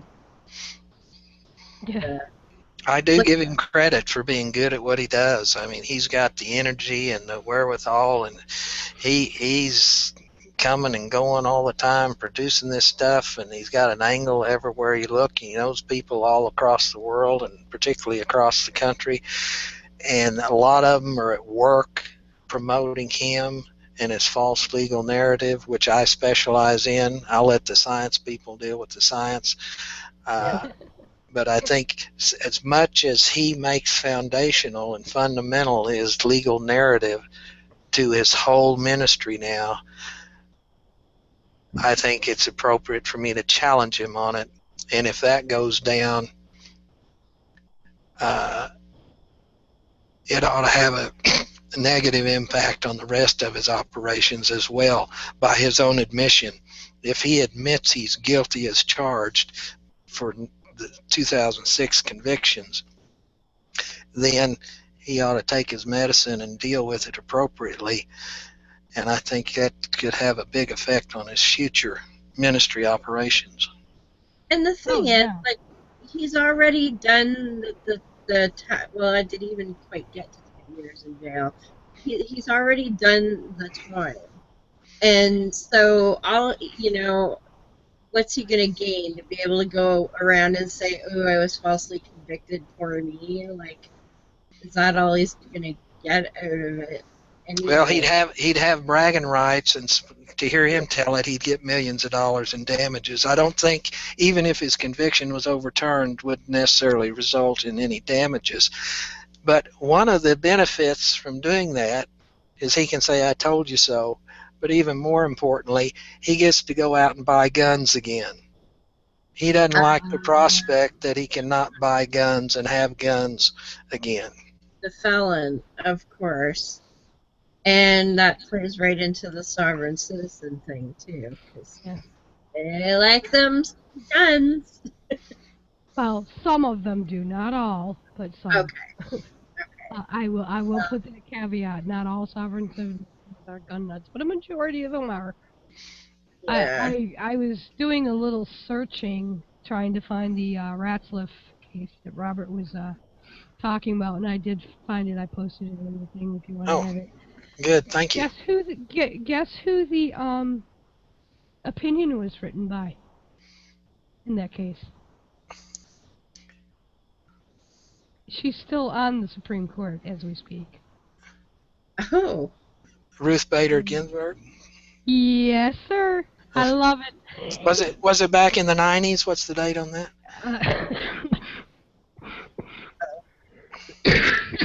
Sorry. 94 was the decision. It was argued November 1st, 1993, and the decision was rendered at January 11th, 1994. Let me mention that Lance case, which is much more recent and is a subject for discussion in Kent's case. In Lance's case, there wasn't any dispute about him structuring. He got a bunch of money, he broke it down, and he was obviously structuring it. But the reason he got off in his conviction is the court said the indictment was faulty because the government in that case treated each deposit as a separate charge when there was just one big lump sum that he was breaking down. And Kent wants to latch on to that and say his case is like that case, and therefore he was overcharged, his conviction's bogus, therefore he wins.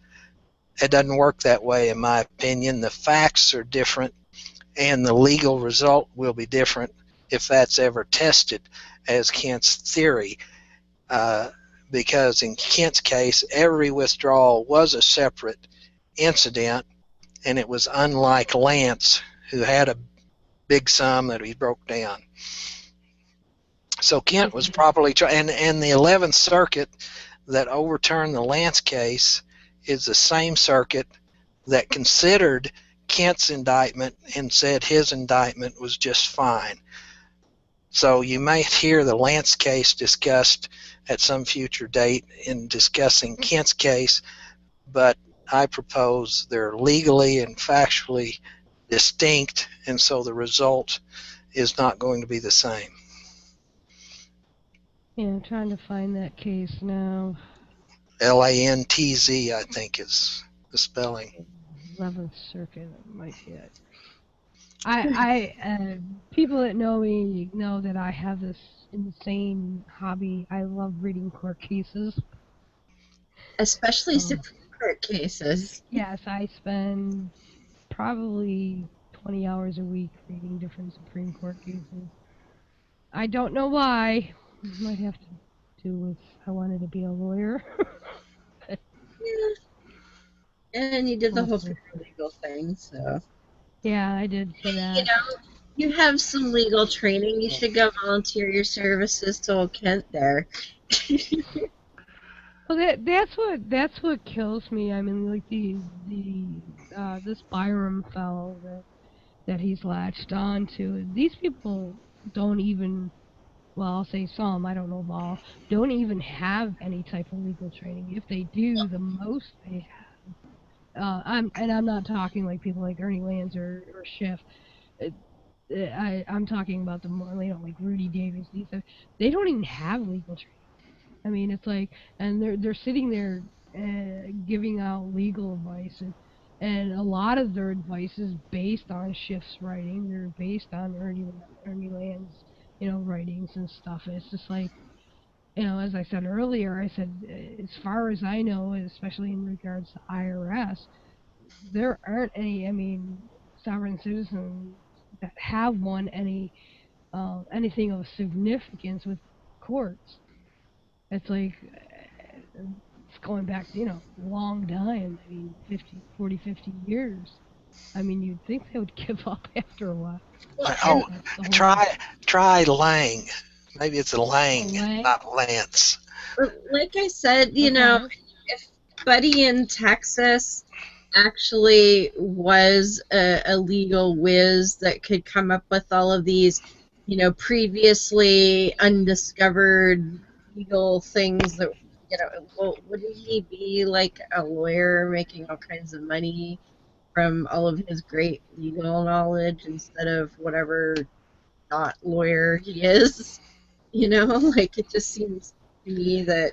Well, I think people like Byram and Hanson, who are the sovereign citizen types, they have a lot of personal successes on a local level. They give local authorities a hard time, and once in a while they'll have a success of some kind. But in Hanson's case, he made it to the big time, and the feds got hold of him, and he's now serving time for his association with Kent. Although he probably should have gotten more time, in my opinion. He'll be out February or so, probably, and we'll see what becomes of him. But there's a lot of stuff going on at the local level that keeps these people going. They like fighting traffic tickets and stuff. One of Kent's other supporters, Mark Hill, was just in court recently fighting the judge over a traffic ticket he and his preacher got on the way back from a meeting, and that's up on YouTube. I've put it on my page. But he went into court, and the preacher tried to represent him as a Sixth Amendment counsel, and the judge threw the guy out because he wasn't an attorney. But they pressed that issue real strongly, too, thinking that the Sixth Amendment says you have a right to counsel. That means you can bring anybody into court to represent you that you want, and that don't work either. But they push it, and they cause a big fuss, and they are so proud of themselves, they film it. I think this video might have been done secretly, which could be an issue. But they're having a great deal of what they might consider success on a local level, even though they may lose their cases. They get to go in there and claim they're representing the Constitution, and the judges are corrupt, and the sheriff won't do his job, and it gives them a great deal of enjoyment to film it and put it on YouTube. And in the subculture, they earn points for doing that. Yeah. And it was United States versus Lang, L-A-N-G. Yeah, I found it. Yep, I just posted it. Yeah. Jerry Dwayne Lang, and you're right, it's very recent, 2013. what I find really kind of interesting, I mean, I'm not one to look at academics per se. I mean, there are some really smart people. I mean, Erin Brockovich comes to mind, okay, and what she did against PGE in California. I mean, there are, I don't know if fluke is right, where there are flukes with that type of tenacity. But even she had the wherewithal to get a lawyer, a real lawyer, so, I mean, even with my understanding of the law, I wouldn't even attempt to try to represent myself, even into a simple civil case. Just because there are nuances that I wouldn't even know about because I'm not in the courtroom every day. And even, with somebody who actually is a lawyer, they still, from my understanding, they don't recommend that an actual lawyer even represent themselves. No, they don't. They don't, because I think they're too emotionally close to the case, and they have difficulty being objective about how they're interpreting the law. That would be my estimation. But yeah, I've heard that time and time again. Like, even if you're a lawyer, you get a lawyer to represent you if you need a lawyer. So, It's just, go ahead. I was just going to say we're getting about near the end of the show. I was going to ask Robert if there's anything else he wanted to touch on. No, I was wondering if you're going to have time for your birthday party. I'll drop out and let you move on to the wrap up. Well, no, we're all right because unfortunately Dave had to pop off, so we may have to postpone the musings about the 1 year till next time, because he's a large part of that. Dave was with us on the first show we did. It was Dave and Beth and I, so it was we were kind of hoping that we could reminisce, but unfortunately, as I say, he had to drop off, and Miss Ashley's not well, so got a headache, so we'll save that for another time. We're about near the end, so if there was anything else you did want to cover, by all means, Robert, or if you want to tell everybody where they can find you and read about Hovind. Just refer them to my Facebook Hovind page, Kent Hovind and Joe Hovind versus IRS, US, or something like that. I never can remember the exact label, but it's out there somewhere. Well, and if they look up you, Robert Baty, on Facebook too, they can find you. I'm not hard to find. Yeah. Awesome. Well, thank you. Kent Hovind and Joe Hovind versus USA-IRS. Okay, there we go. Leave it to Beth to find it. I'm signing I off. purposely saved it, so. Well, till next time. All right, and Beth and I are going to wrap things up here too, so thank you. And there he goes. He's probably pooping out. Well, and I didn't have a segment this week to break it up either, so I was sort of counting on Foda to do that. That's okay. It's all right. So, and just tell folks where we can find you, I guess.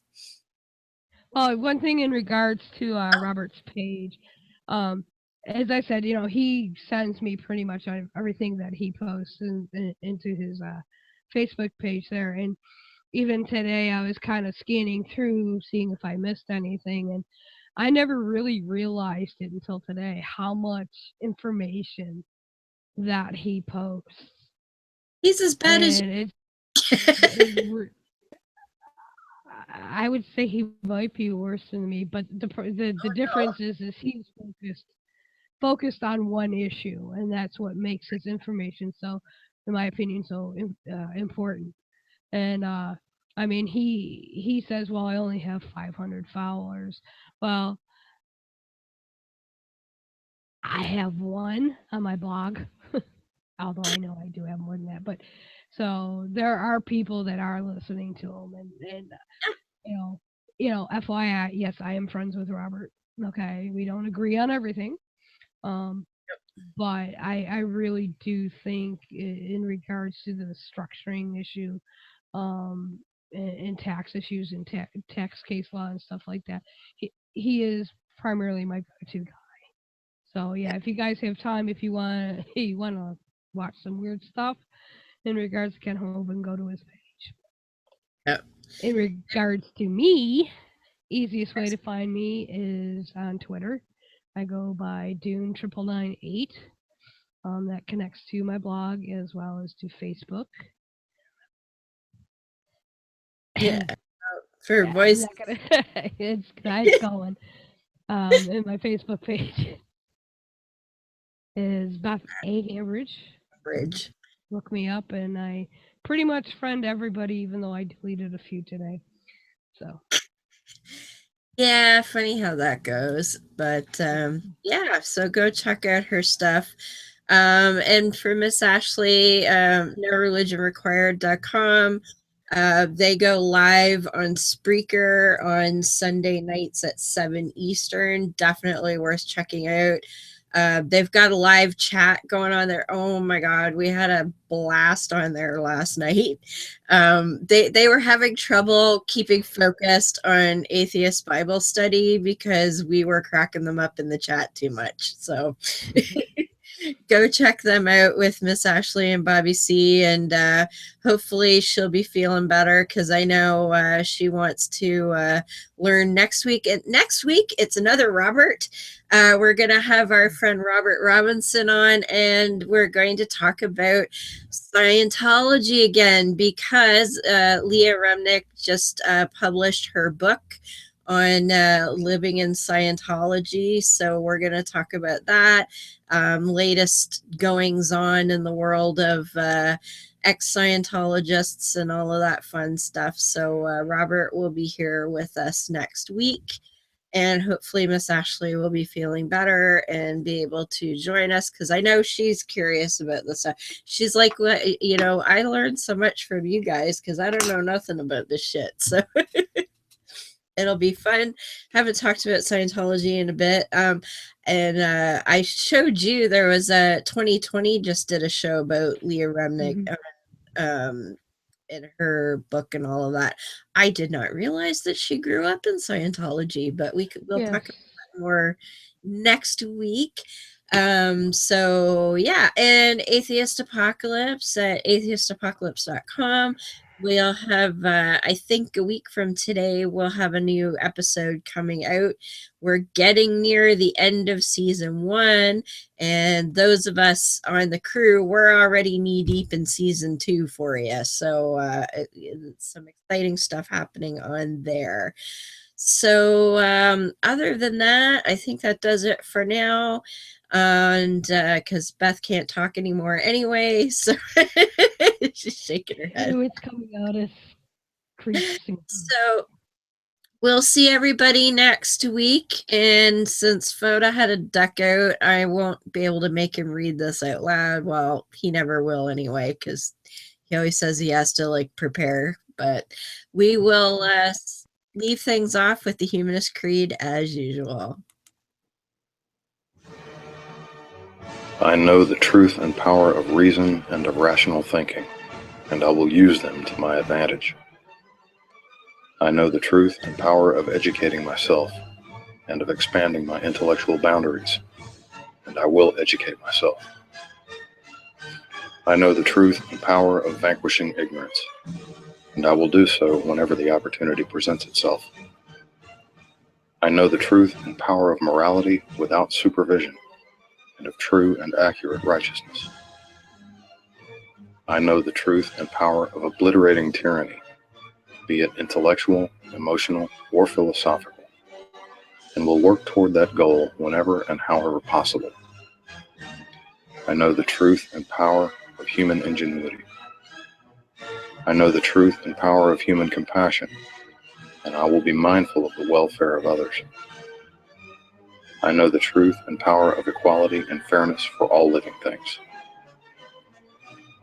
I know the truth and power of the importance of our families, our friends, and our fellow men and women.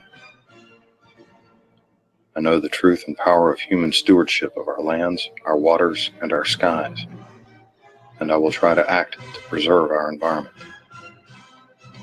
I know the truth and power of the sciences of mathematics, of physics, and of chemistry, and of the important role of these disciplines in understanding the workings of this cosmos. I know the truth and power of the rejection of all notions or beliefs that reside in the supernatural or the superstitious, and of those notions or beliefs that we are not supposed to be able to explain. And I know that these rejections are necessary for humankind's survival. I am a human being with a free mind, liberated from irrational influence and from unreasonable dogma.